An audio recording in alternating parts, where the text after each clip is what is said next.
All right, election 2025 Canada. Here's the thought for today. Oftentimes I just want to point out something like simple to observe. I don't always have the solutions, but here's an observation with where we're at as a nation, and it's fascinating to me.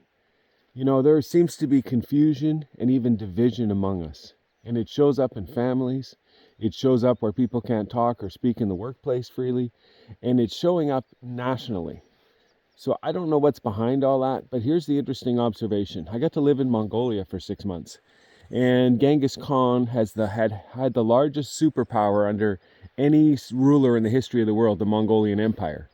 And what they used to do when they would ride into different towns, and as they took over Europe and Asia, is they would ride in and they would bring a fear that would bring confusion and division. Then when the army would come in following it up, it was easy for them to actually capture the area. It was one of their strategies that they used in war. Now, I'm not saying we're under war. I'm not saying anything conspiracy theory. But the observation is this. It seems like there's confusion and division among us in our nation, ideologically, politically. And it's fascinating because if we don't find some way of coming to a unity and removing the division, we're actually going to put ourselves at risk. Family members don't talk to family members because of whatever it was, COVID or whatever.